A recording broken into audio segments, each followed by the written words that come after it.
There you go. If we're talking about technology, let me get the technology wrong right from the start. That always helps, turning the button on. I'm Chris Hanford, Director of Regulatory Policy at the SRA. I'll start with a little bit of housekeeping. We're not expecting any fire alarms today, so if you hear a fire alarm, it's not a drill, so please follow staff out of the building. We are being recorded here or streamed on Periscope and on YouTube, which means I have the challenge of trying to stand relatively still on this stage for the camera, and I am a compulsive pacer, so it's going to be quite difficult. So please be aware of that when speaking, asking questions. Wi-Fi information is up there. We have it available. The password is customer first. And the hashtag for this event is hashtag SRA Innovate. So please feel free to post stuff on social media. Also, just like to draw your attention to the stands that we have outside for during the breaks. We have a stand around Innovate. So if you've got any ideas you want to talk through with us, then there's a stand out there. We have mocked up our new what our new websites might look like, so you can be shown that on the big screens. We also have our EDI stand out there, so please do go and visit those in the breaks. Well, it's great to be back in Leeds. We've been in Leeds a little bit in the last year with events such as an Solicitors qualifying exam event, compliance events, and also things like wellbeing events and Black Solicitors network events. Thriving legal centre here, so it's always good to come. I think there's 66 firms that have their head office in Leeds or the wider Yorkshire area, and over 700 solicitors based here, so good place to come. Paul Phillip, our Chief Executive, will be up later this month to speak to the Leeds Law Society. That's always good. And if Google serves me right, then this is a pioneering city that is no stranger to innovation. So discovery of DNA. Grand Theft Auto, the video game, I understand that was here. Soda water, and my favourite jelly tots are from around this area apparently. So no stranger to innovation. So it's great to hold our first sort of innovation event in Leeds. As you're here, I think you're all interested in innovation. You are innovating. You want to see what others are doing and network. So really good to see a full room. We've got some really good sessions, some great speakers today. Hopefully, interaction sessions, lots of opportunity for you to ask questions. And we have sessions as on your plan covering the future of legal services, preparing your business for the future, and what consumers want. Just to kick things off, then I will tell you a little bit about the regulator's view on innovation and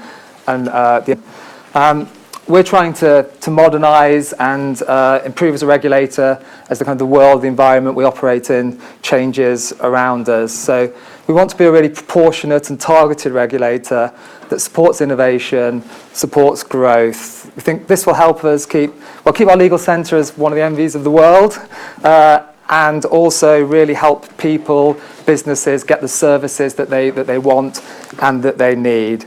So our kind of aim really is to be very clear about the standards that we expect of solicitors, we expect of law firms, but then really kind of give real freedom about how you can organise yourselves, how you can deliver services, meeting those standards. So a little bit of context. I think we all know this is a sort of big and growing sector. Estimated to be worth an all-time high of over 30 billion. We've got more solicitors than we've ever had before, about 190,000 solicitors now, I think. Most people that get legal services that go to a solicitor or law firm are happy with the service that they get.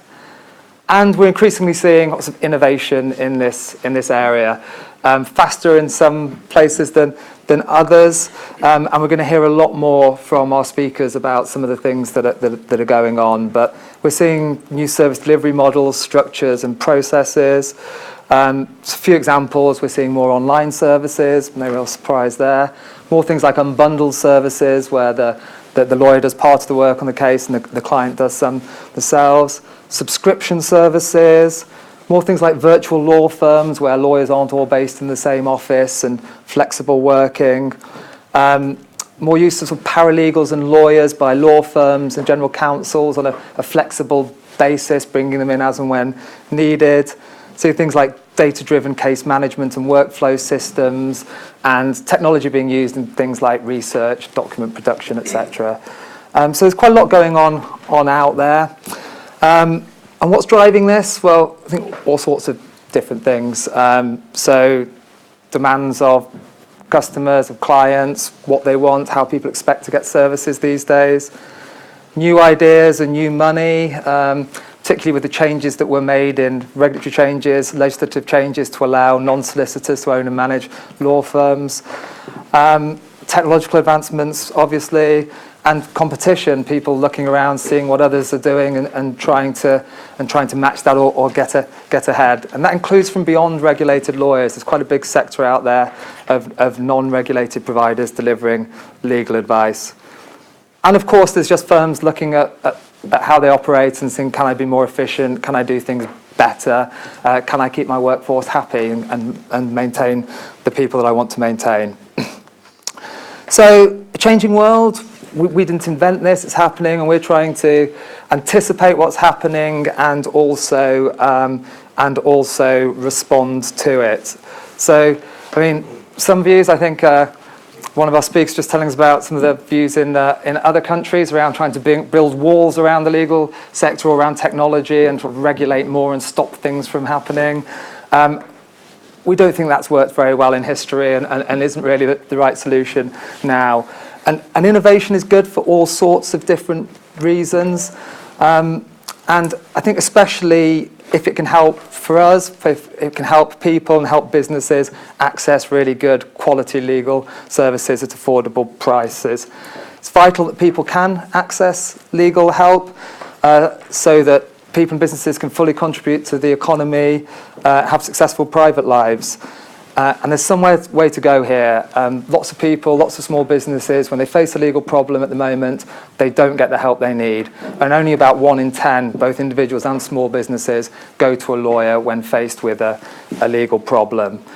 So this isn't a stick to beat lawyers or law firms with, but I think it just shows that there's real opportunity to innovate and try and get services out to people who aren't accessing them now, and a real growth opportunity there as well. So we can't deliver innovation, but what we can do as a regulator is set an environment that allows, facilitates, and encourages positive innovation. It's really up to law firms, up to others that want to get involved in this sector to decide what to do. You can carry on doing what you do very well now. You can sort of evolve. You can do something revolutionary. That's not for us to say. We don't have favoured business models, but we want to make it as easy for you to organise yourselves and deliver services in the way that works for you, clients, and future clients, hopefully. So, what have we done? I think in recent years we've done quite a lot. So things like having licensing regimes for alternative business structures, multidisciplinary practices, so allowing non-lawyers and lawyers to come together, allow different types of services to be delivered under one roof. That's quite a big change, and seeing some positive stuff coming through from that. Hello. You're on camera, still smile and wave. We've also carried out several red tape challenges where we've been out and asked firms where they think our rules are unnecessarily putting burdens on them over the past few years. That's seen a reduction of a handbook by about 200 pages in the last 3 or 4 years. And there's lots more to come. So in November this year, we introduce our new standards and regulations. So we've done a complete review of our handbook, all 450 pages of it at the moment, 20 odd sets of rules. We've looked at that and thought, is there anything here that's unnecessary restrictions, unnecessary bureaucracy, unnecessary complexity, and we've tried to strip that right down, really focus on the standards that we expect in the simplest way possible and got rid of anything that's not needed. So we'll have a new standards and regulations, about 120 pages long, being delivered in November this year.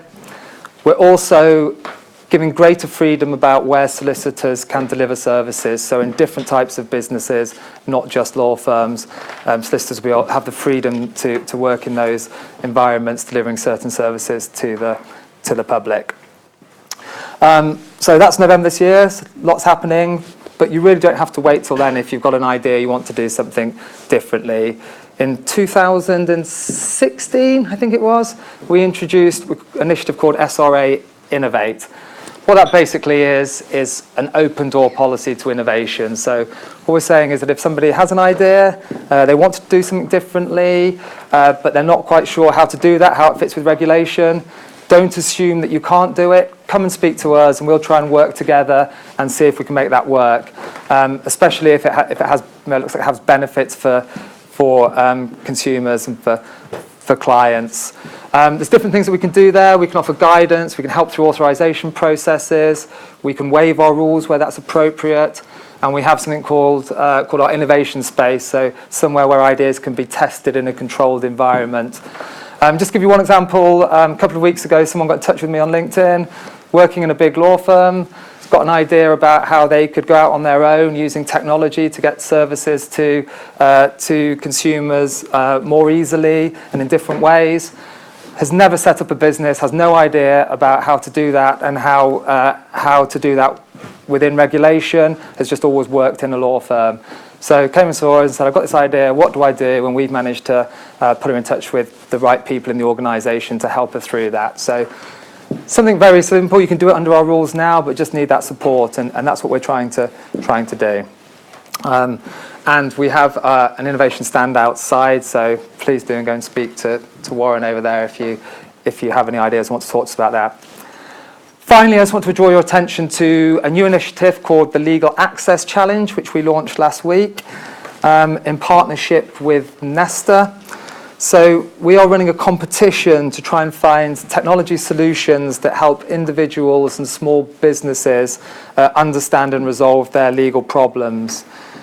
We have some prize money for this, so we have 4 prizes of £50,000, which we can invest in the competition winners can invest to help try and bring their ideas and their.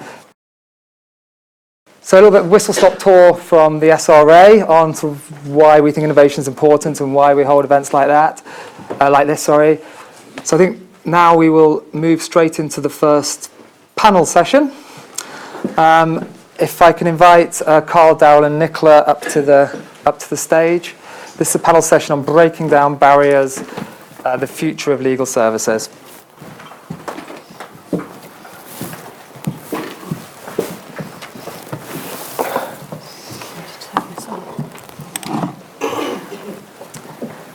So I'll introduce panel members and then I'll give them 2 or 3 minutes each to tell you a little bit about them and their thoughts on kind of innovation. And then we'll try and open up to questions as quickly as possible. But obviously if there's not so many questions coming, I can prompt and we'll get a discussion going. So our three panelists, we have Carl Chapman, who is strategic advisor to EY Riverview Law. So it's an organisation that you founded.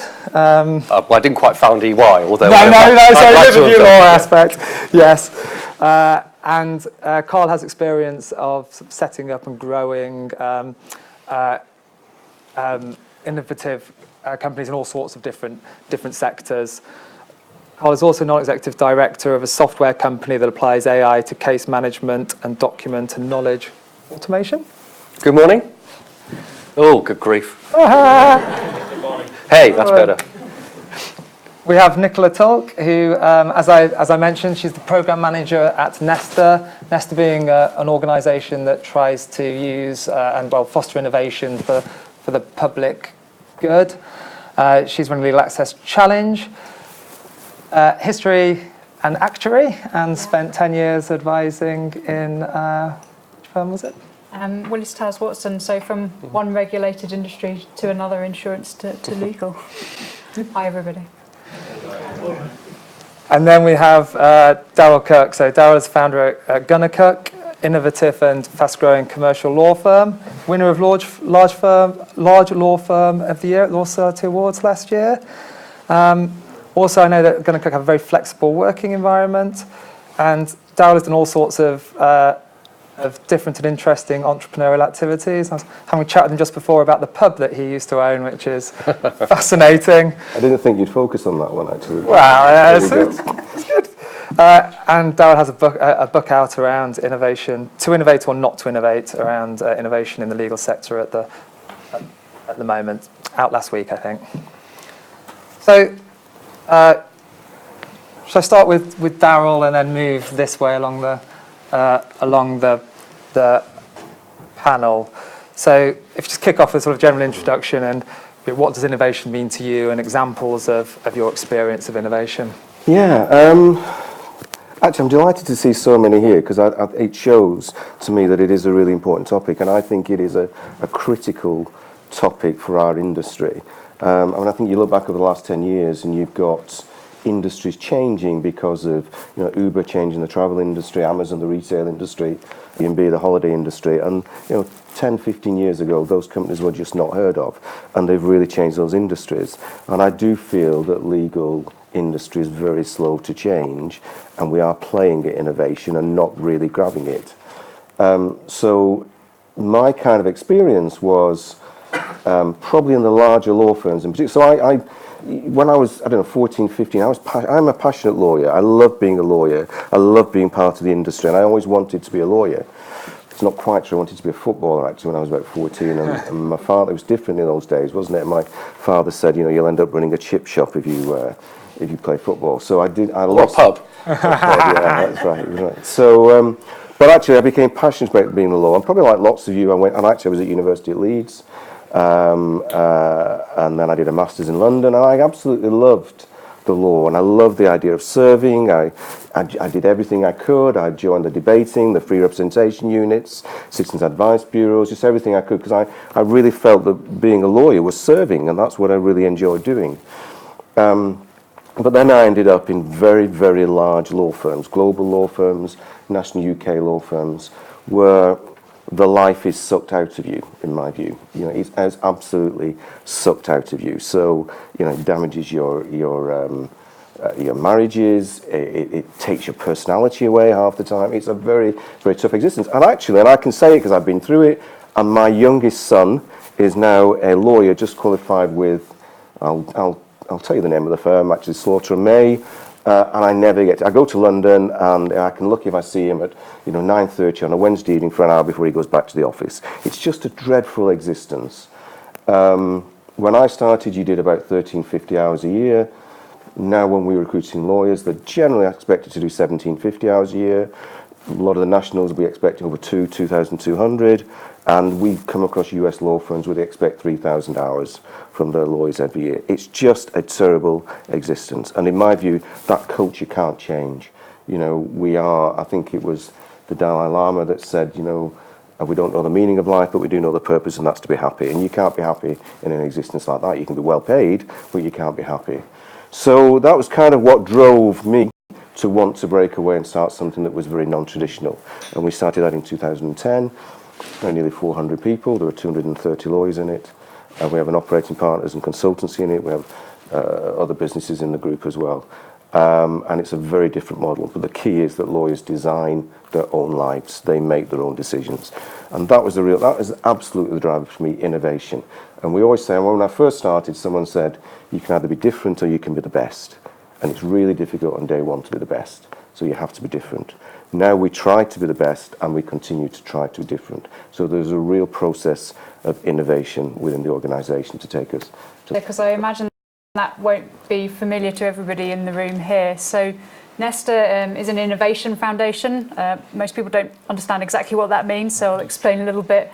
But everything that we do supports innovation, and as an independent charity, we focus on innovation that has a public benefit and works to solve societal challenges. And we do that with a whole range of different methods, from sort of future scoping to accelerator programs, impact investments. And what those kind of examples show are that there are different stages of innovation And two that I'm kind of most personally involved in and we'll talk a little bit more about are how do we kind of identify problems or issues and draw out solutions that solve those problems and that need better than at present. And then moving from that kind of idea stage through to reality, so the testing, the evolving of an idea, and moving from idea to implementation and affecting change. And one of the methods that we use is called challenge prizes. I work within Nesta Challenges, so we're experts in this method. And the way a challenge prize works is it seeks to draw out solutions from a broad kind of community of innovators, not necessarily just kind of the ones you'd expect already working on this area, but reaching out for ideas from a range. So what we do is identify a problem, and then we offer rewards for people to come forward and solve that particular problem either quickest or actually kind of more typically kind of the best solution within the time frame that we offer. And we're delighted at the moment to be working with the Solicitors Regulation Authority on the Legal Access Challenge, which Chris mentioned in his introduction. So I'll tell you a little bit more about that.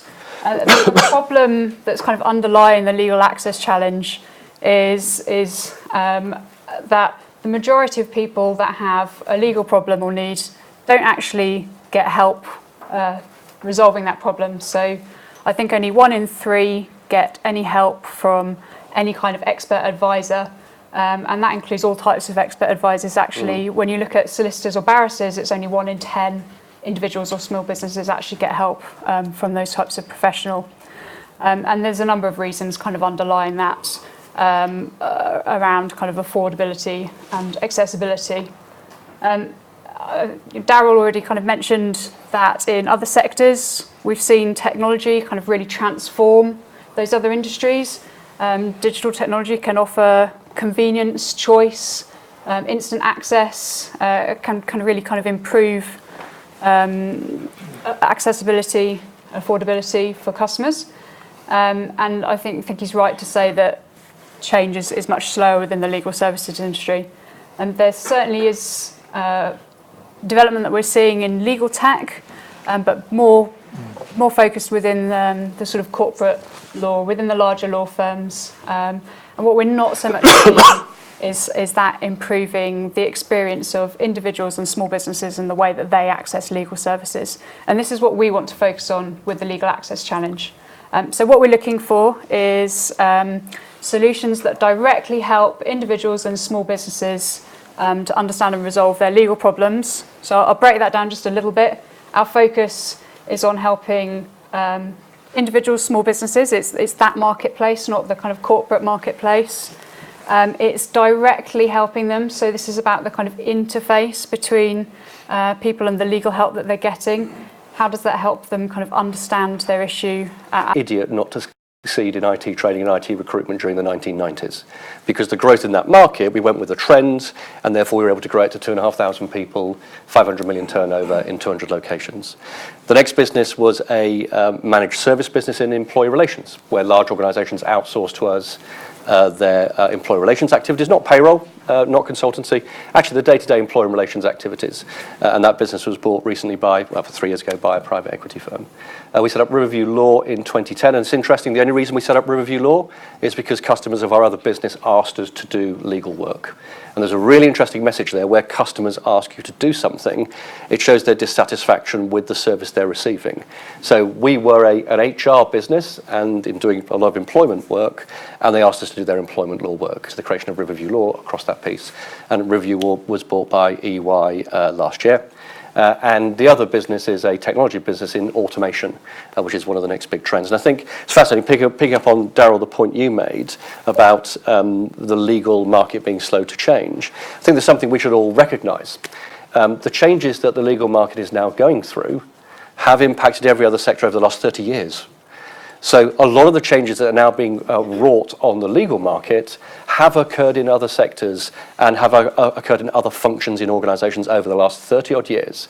It's legal actually is slower to the party, but that presents opportunities. It's some threats, but it also presents opportunities. But I think it's worthwhile just standing back before we even look at innovation, just to have that context, which is the pressure and the changes happening in the legal market are not unique to legal, and in fact have been actually impressed upon every other sector over the last 25, 30 years. And technology is now driving it at a faster pace. So one of the things that probably worthwhile me sharing with you today is the word innovation means so many different things to so many different people. So let's actually let me share with you the way we approached innovation in terms of some sort of context. This is the framework we use in terms of looking at it. First of all, there is actually innovation in the context of your organisation. So it doesn't matter how small or however large you are, actually in terms of your company, your organisation, your partnership, what are you currently doing today and what are you doing to change that to make sure you deliver a more effective and efficient service solution to your customers? So a lot of innovation can be looked at just within the context of your own organisation, and all these things will be tactical and strategic. They all come back to one thing though. When looking at your own organisation, actually the key question is, what business are you in? The question we see people not addressing frequently enough is, what business are we actually in? What are customers therefore prepared to pay for? How do we organise ourselves to deliver that effectively? So when looking at an engine, actually one of the things we've always said is, okay, let's start from the fundamentals. What business are we in? And therefore, what should be our target operating model to make sure we can deliver it? But quite frankly, that's not enough. Because it's one thing to look at your organisation, it's then looking at it in the context of your sector.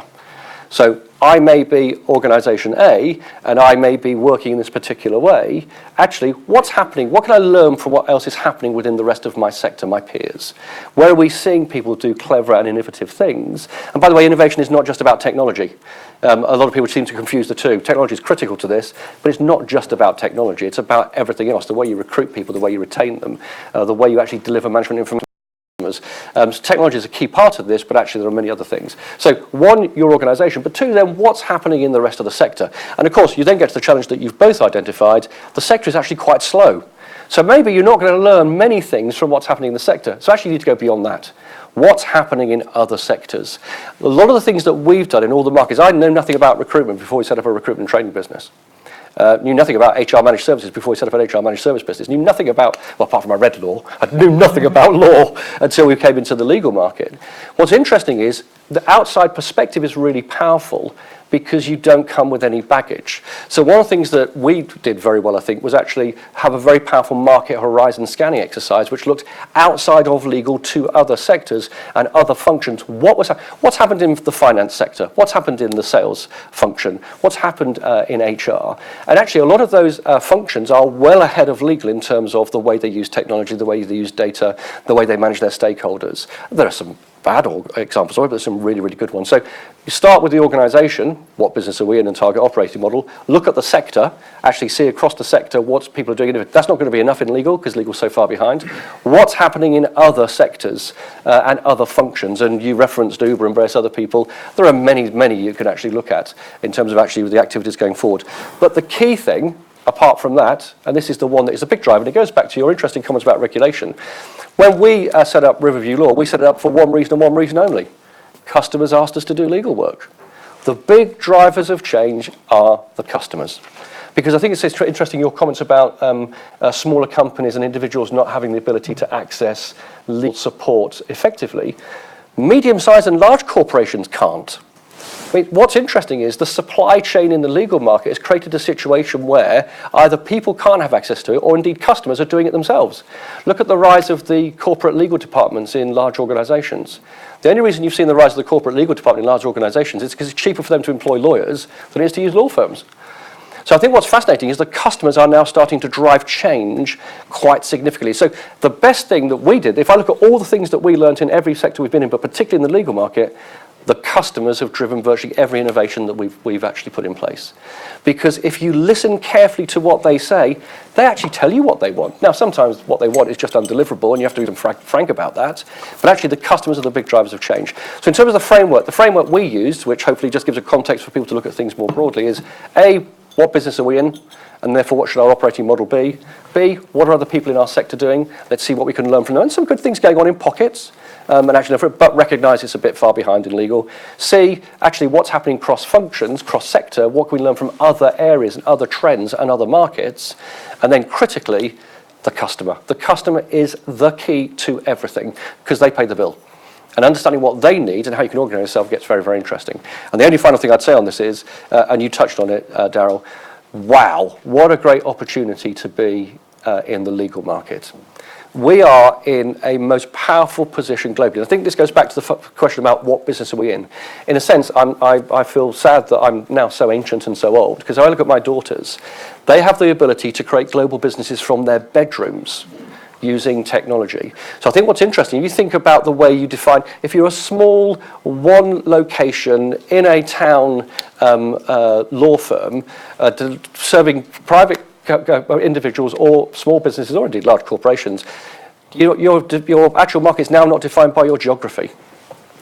It's defined by how you want to deliver services and how you want to define your business. So I'd love to be 21 again. My wife probably wishes I was 21 again, but that's another matter. But what a great opportunity. This is a great time. Good, thank you, Carl. That was really interesting introduction from all. Any questions right from the start? Can you just, they've got some roaming mics. Would you mind just saying who you are before you ask your question and wait for the mic? Thank you very much. Ejaz Ahmed. Do you think when it comes to innovation and law, do you think the lawyer's favourite word is no? Okay. Should we start with Darren? Yeah, I think it's a really good question, and I think it also links to something I was thinking of with Carl. I did tell Carl that I would do this beforehand, so Carl knows more about technology and everything than I'll ever know.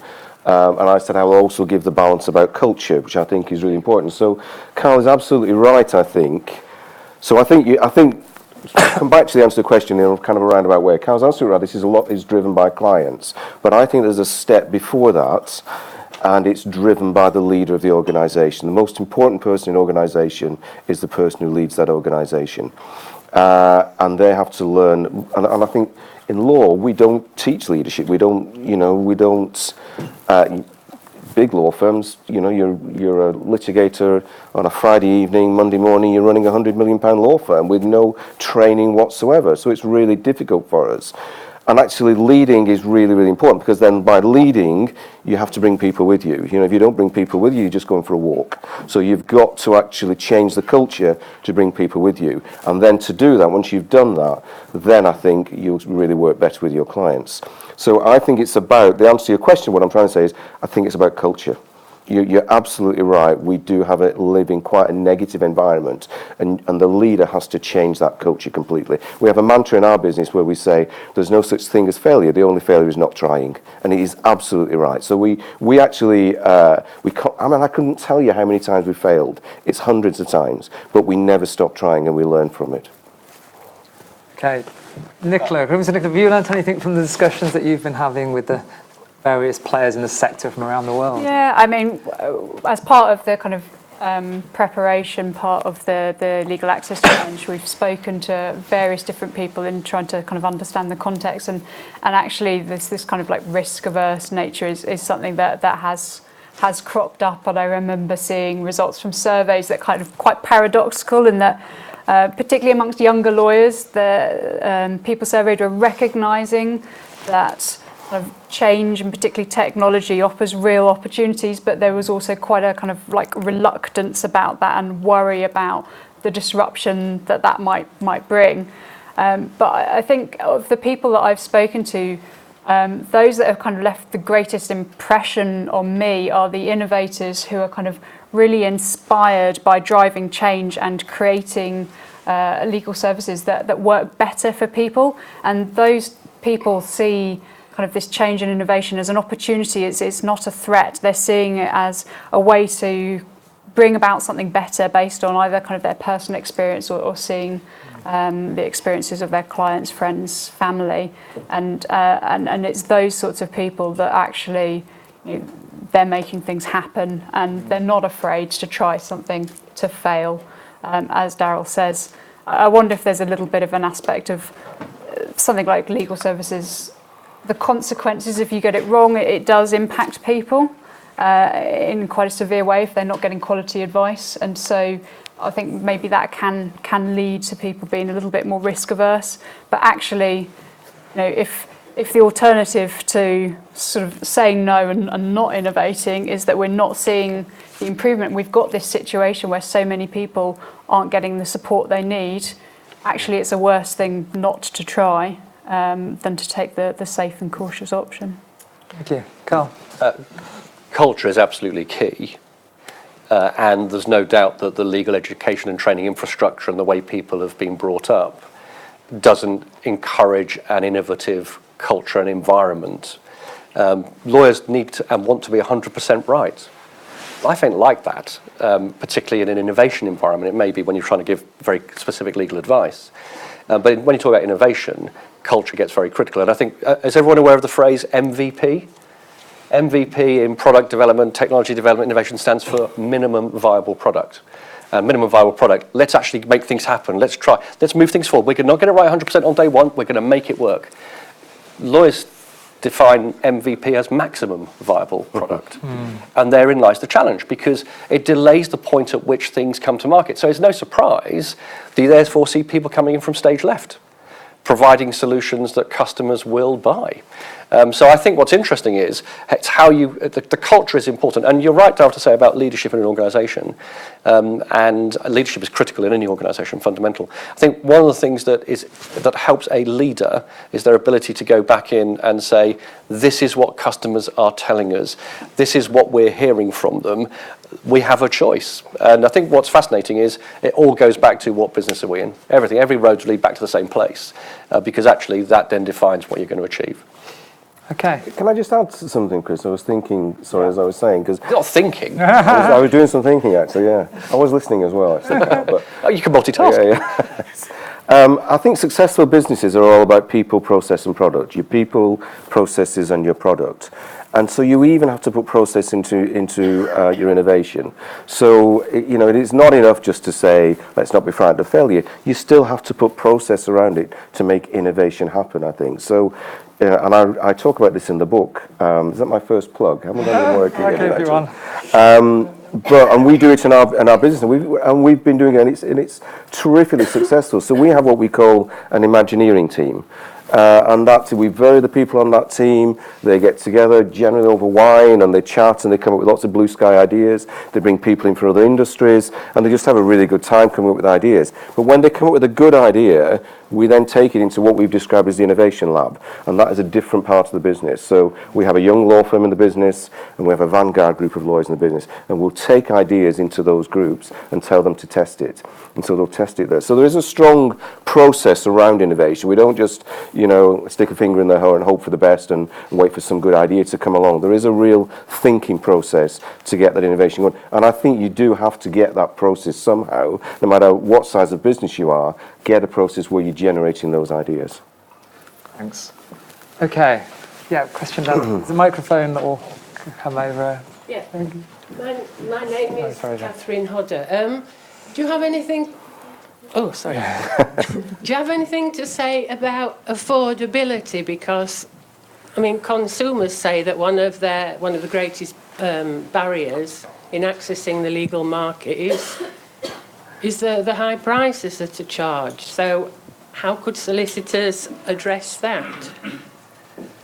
Thank you. Should I? Yeah. Please do, yeah. So I think that's one of the underlying parts of the legal access challenge, and yes, so the research that we've looked at, it's about affordability in the actual prices, but also kind of perceptions of those prices, and what we're expecting with kind of digital solutions, online solutions, is that that allows greater use of things like fixed prices, which helps with that kind of transparency and certainty, but also by using elements of automation, you can reduce the costs and move the time that's spent by lawyers to the higher value, kind of more impactful work, rather than perhaps many of the kind of most commonly repeated questions that the earlier support.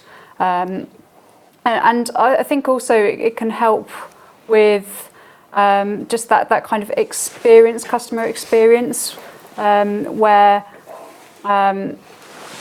you can get instant access, for example, quite early on. So at the very early stage where somebody's not quite sure, is my problem a legal problem? What are my rights? What do I do to resolve this? If a lawyer is having to spend kind of face-to-face time at that very early stage answering all those questions, there's a huge number of people that need that, and it's not affordable necessarily for people to kind of pay for that time face-to-face, whereas actually a digital technology solution can help with providing that tailored information early on to get that kind of first understanding. And at that point, there may be moving on to support from a lawyer.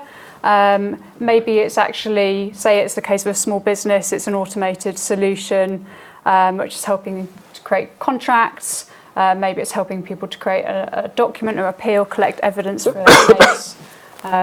So I think that there's a lot that we can do with technology that people are currently doing through quite sort of manual processes. That will help with affordability, and it will also help with this issue that Darryl mentioned earlier about working, the really long weeks, and allow the people that are expert to spend the time where they really have that expertise and can add most value. Carl? It's a really good question. And this is going to be a gross generalisation because it's very different from a sole practitioner through to a large law firm or a legal business. But part of the problem is the economic model. The economic model in legal is hours. And I think what's interesting is the model will move from inputs to outputs, more critically to outcomes. And that's going to drive, technology is going to drive the difference in the economic model. So I think the big challenge for legal businesses, law firms, and again, it goes all the way back to what business we're actually in, is actually what's our economic model? Because we've got an economic model which is based on the number of hours. You reference it right at the front end, Darryl, the number of hours that people, that transfers risk to the client. Why would I accept that as a client? And by the way, I hate the word client, it's customer. Why would I actually accept that? So I think the economic model has got to fundamentally change in the legal market. The only way it can change is through transformation. That's a cultural issue. It's difficult. It's not easy. And one of the enablers of that is technology. So if there's one thing that I think, and this is why I'm so pleased with the initiative that you've got with the SRA, is helping people understand how technology can help transform their business models and their economic models is really, really critical. Because if I can deliver this support and service to hundreds and thousands of people rather than actually the 2 or 3 that walk through my door and I'm charging on an hourly basis, my economic model is a very different one. So this is not easy stuff, it's hard, but it's inevitable. The direction of travel is really, really clear. It's going to happen. It can't not happen because technology will drive it fast and customer demand will drive it fast. So I think one of the key things is giving people easy ways to understand how they can do that and make that change. And that's not going to be easy. That's a cultural issue, Darryl.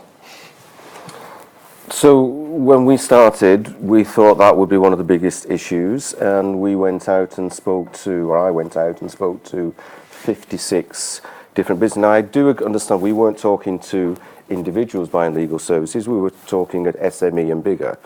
And we talked very openly about charges, because it clearly is an issue with clients when they talk about lawyers. But we were really surprised to find that it wasn't necessarily the size of the charges. It was, as you say, it was the lack of certainty. Yep. It was the fact that, and it's the same for us, isn't it? You bring a plumber in and he tells you it's going to be £10,000 to do your bathroom, and then he charges you £15,000. You're quite rightly upset by it. And I remember one chief executive put it really well. He said, I have my decorator comes to my house and he starts at 8:30 and he works till 4:30 and has a lunch break. My wife's there making cups of tea. He says, I know exactly what he's doing. He says, but I have no idea what a lawyer's doing.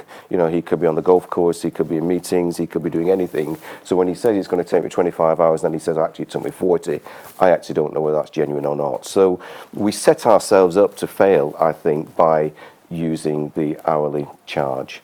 And absolutely, as Carl says, as a client, why would you accept it? And as I understand it, it came in through some New York firm well over 100 years ago, and we've just never changed it. We do not do hourly. We give fixed prices to all our clients all the time.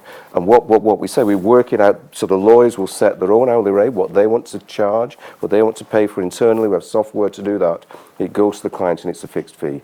The client can then decide if they want to use it or not, and it doesn't change unless something dramatic happens, and then it changes. And then we just say we have a grown-up conversation.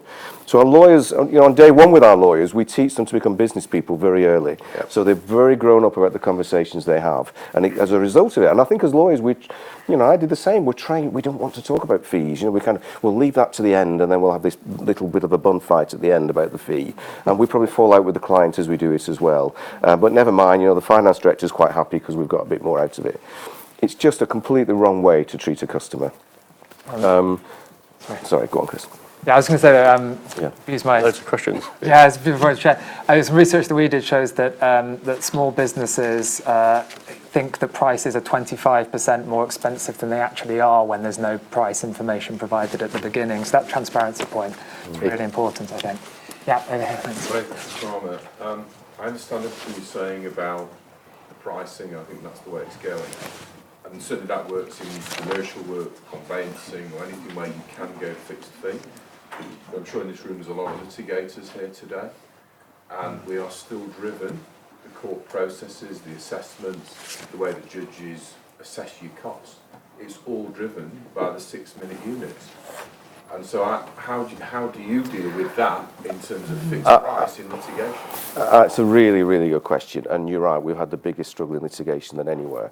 And I think it was really sad because when we first started, there was the Master of the Rolls came out and said, we need to get away from this. And we thought, fantastic, this is great, so we'll help you. And then we tried to do it, and you're right, we got into costs and things, and it was quite difficult. So our lawyers actually do keep a track of what they're doing internally, but we charge the client in stages. So we'll say stage 1 involves this, this, and this is the fee for it. And then when you've done actually it's a lot easier for litigators, I think, because then you say, well, stage 2 is this, this, and this, and we give them a fee for that. So if they've missed it in stage 1, they just catch it up in stage 2.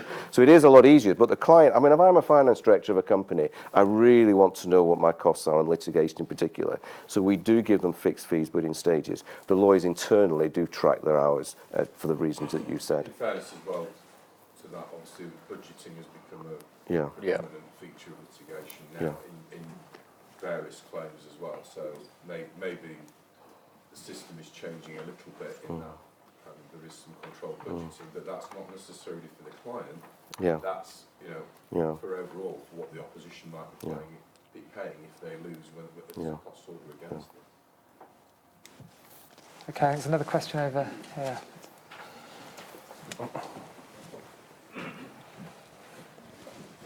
Hello, I'm Nicola from Eclipse. We provide the Proclaim case management software, and I just wondered what your thoughts were on. Innovation is great.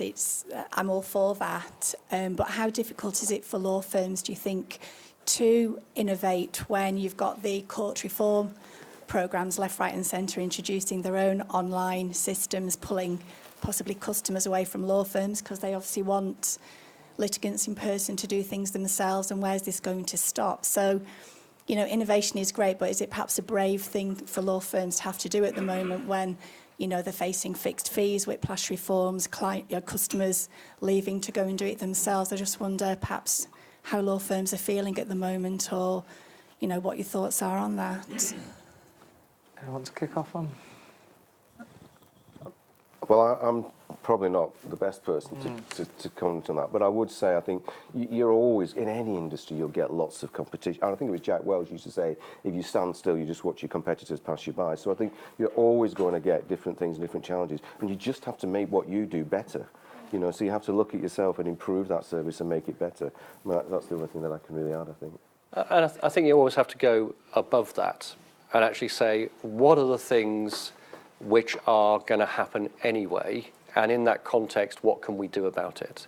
So, the conversation we've just had, I don't know whether it's with the individual customer groups that you've all got, whether it's 6 months, 12 months, 2 years, fixed fees will become the norm. So, actually prepare for a world of fixed fees. So what does that mean? Well, that means I need to know what my costs are.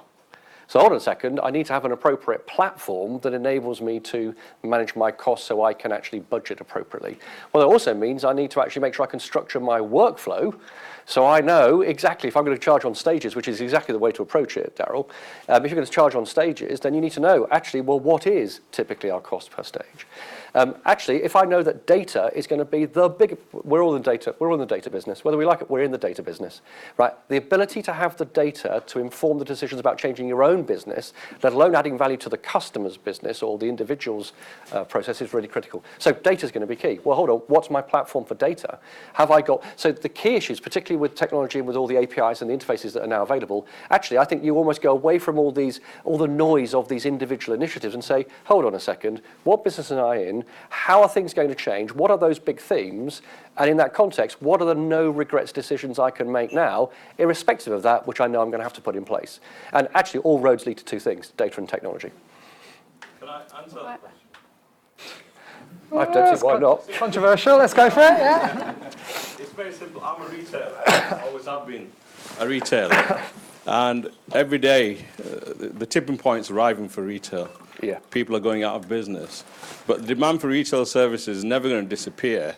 And instead of crying about businesses going out of business, retail is changing. And it's exactly the same for law. Don't complain about it, because the demand for legal services is never going to go away. Absolutely right. Change, pivot, and adapt. And then your business will still be in business in 10 years' time. And in fact, AJ, demand is going to go up. Yeah. What's interesting is who's going to satisfy the demand. And that's going to go all the way from technology, self-service, through to proper legal advice and support and a concierge. It's actually how you position yourself in this market. It's changing rapidly and positively. This is a great time. I think it's also, just to add to that, I think that fixed fees you should see as a real positive. I mean, I always wonder why, QCs earn 10, 12 million pound a year. It's not because they're charging by the hour, it's because they're charging the value that they deliver. And it does change our lawyers' mindset by working on fixed fees, because you suddenly don't produce the 10th drafts of a document because you're on a fixed fee. So you manage it much better. You don't have unnecessary meetings because you manage it much better. So it changes your mindset in how you operate. And then you get to change the lawyers on the other side as well, because you refuse to have that third meeting when you've discussed the same point. And you refuse to go to fourth and fifth draft. So it changes your mindset. So you're able to be much more profitable as a result of it, and the client loves you for it. Yeah. Fixed fee does not mean cheaper. I think it's a really, really important point. Yeah. But you need to change your operating model to make sure your costs are clear, because then your margins can go up, particularly if you've got technology involved. Sorry, Nicola. That's right. I just wanted to add a little bit on Nicola's question. I agree. There are lots of things going on. You mentioned the court reforms, but there are other initiatives going on as well. So some of you may be aware that the Ministry of Justice has announced funding to particularly help with early support. But I think there's space for all of these different initiatives. I think actually we need this kind of attention and funding. And none of those on their own are going to kind of solve the issues and give that kind of improved service and access that we need. And taking, for example, the court reforms, they're working on particular areas. It will be a long time before we see transformation, if ever, from that kind of one initiative. And I think so that there's room for, and we definitely absolutely need the innovation from the private sector as well. The one thing I'd sort of add is the need to be aware of what else is going on, and Carl talked about this. So one of the kind of themes in our conversations that came out was concern about duplication, both within our kind of region and country, but also internationally.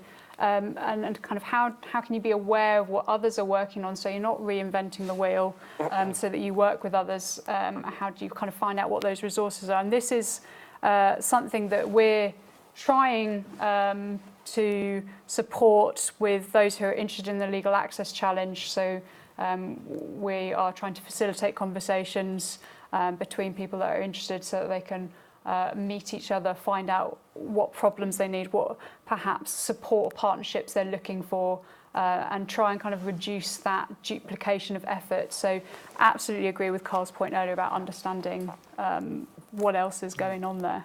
And sorry, language gets, this is a really good conversation, language gets really important.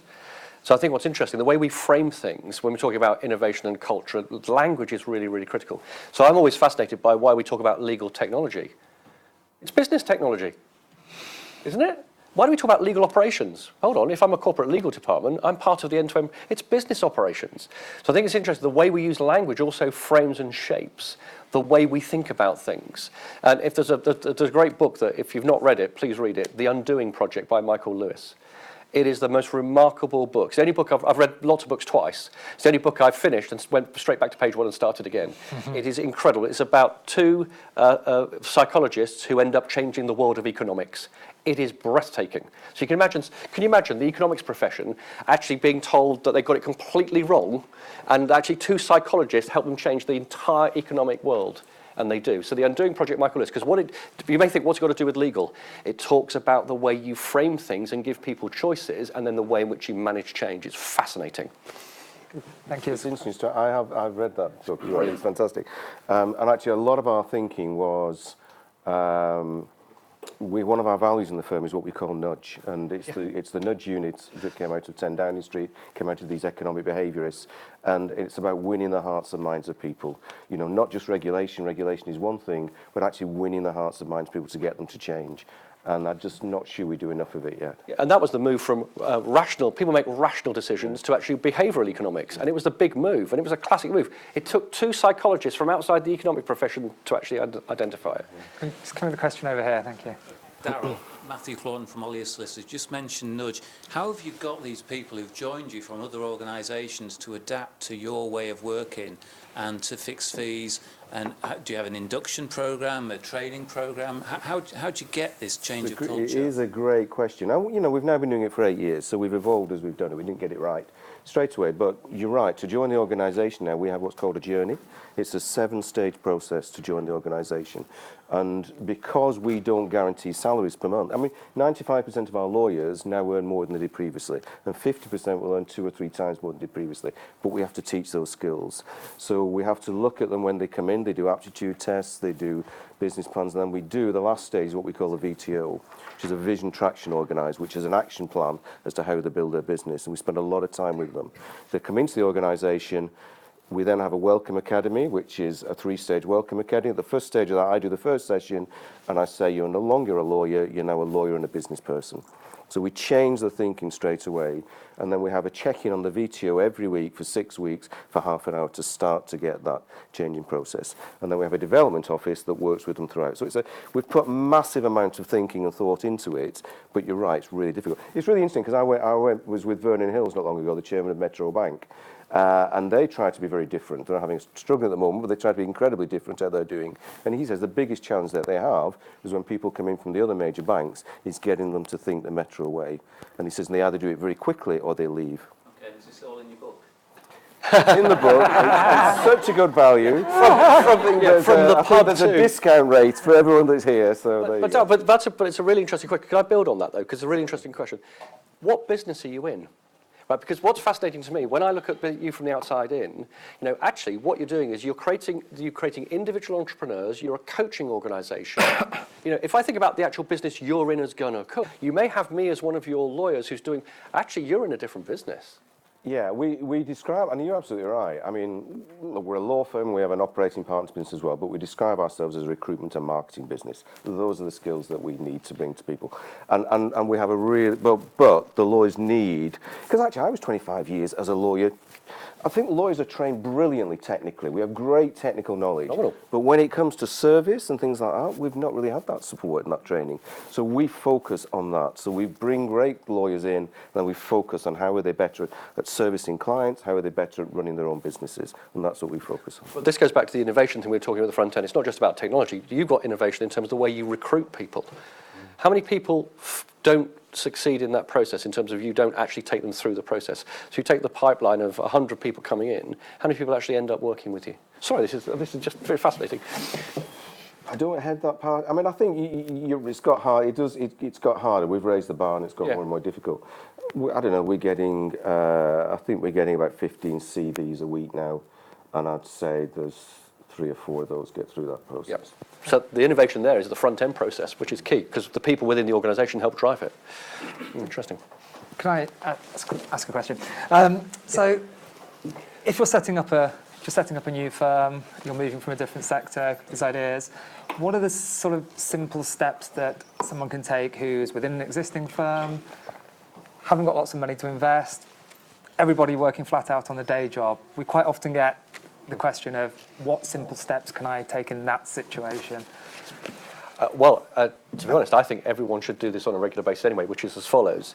Start with a blank piece of paper, go away for a day and say, right, let's create the business that replaces the one we're in. Because if you actually put to one side your existing operation and say, right, today we're going to actually create the business which actually destroys our existing organisation. Great process. Because actually what tends to come out of it is saying, why do we currently do it this way? Why are we doing that? Actually, why are we even servicing this group of customers? We should be focusing over here. So I think in a sense, there's a bigger question, whether it's someone who's starting up from scratch or whether you're an existing organisation, go away for a day with a blank piece of paper and only have one question to answer. Let's create the organisation. We've all been fired. We do this. We start by saying, we've all been fired. Right, actually, we're going to set up a business from scratch. Let's create the business that destroys our previous company. What does it look like? But it's one day. But if you go away one day, a lot of the things that you can do are nothing to do with money. Yeah. It's actually having the time to do that, because obviously me and my wife work together. We work 7 days a week. We've got kids, life, everything else. To take one day out, the last thing I want to do is get a blank piece of paper and spend some time with family. Okay, well, so that's a choice, isn't it? So I think the interesting Well, that's the choice I've got to take. no, but I think, but the choice is, I would argue that taking one day off working with clients is a loss of one day compared to actually where you could be in 12, 24, 36 months. The client's not making any money to pay. Well, this is why it's about. Yeah, it's it depends. It goes back to what business you're in. Actually, what are you trying to achieve? Yeah.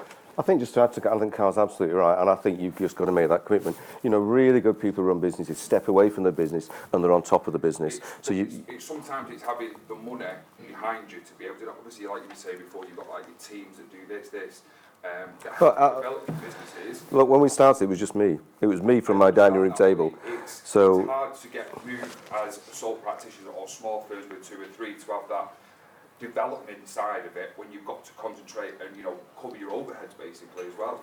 Yeah, but in any successful entrepreneur will tell you that you have to create that space. So you've got to look ahead and say, well, where do I want to be in 10 years? And then you start. What was it? Stephen Covey talks about the 7 habits, and it's where do you want to be in 10 years' time? And that's where you start from. Then you work back. What do I need to do to get there? So I understand there is that commitment, but if you want it, you will commit to it.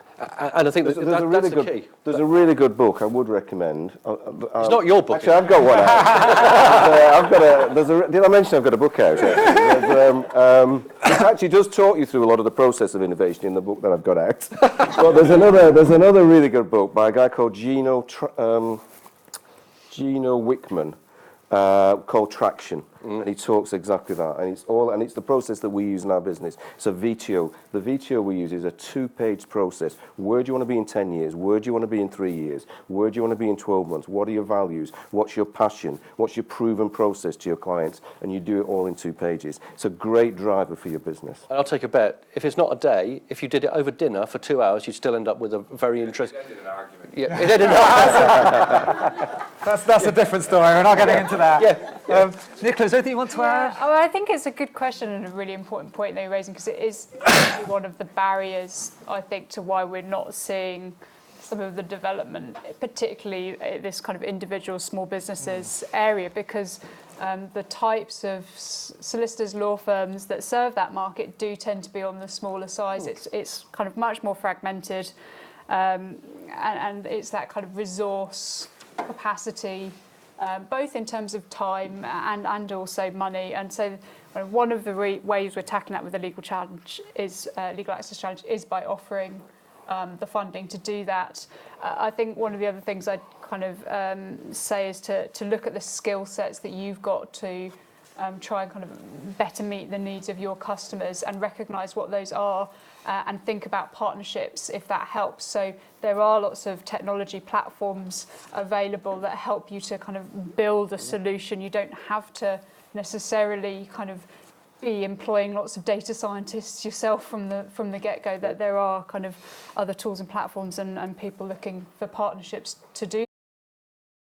Like to get across. Read Daryl's book. We've got that message loud and clear. Thank you. Thanks, Carl. That's all right. You can come anywhere. I actually think I think Carl's point is really good, that it's driven by clients, but I also think it's driven by you. And I think as a leader in an organisation, you have to make those decisions and decide what you want to do and where you want to do. And it starts there. So there's a self-discipline as to what you want or where you want to go.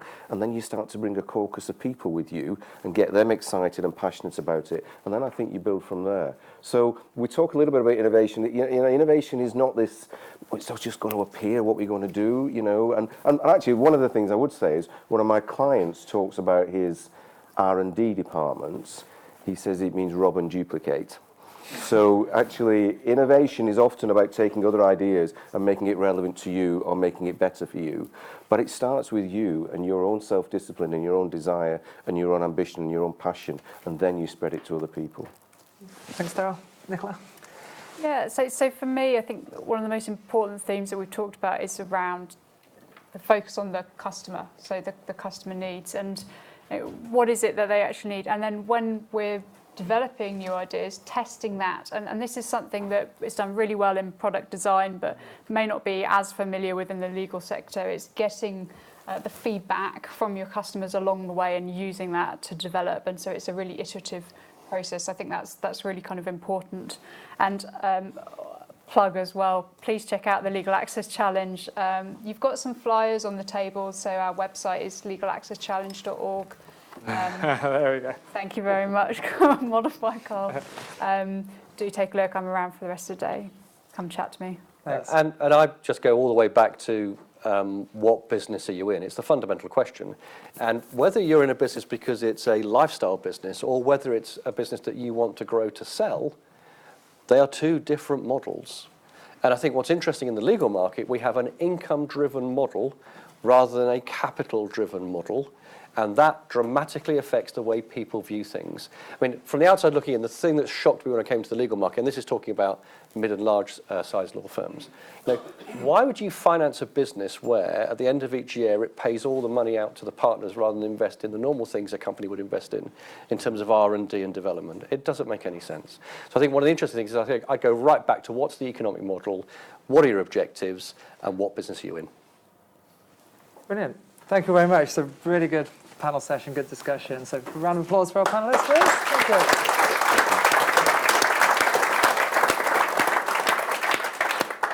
Okay, we're going to break for coffee now. If we could reconvene at 20 past 11, and please do visit the stands outside. Thanks.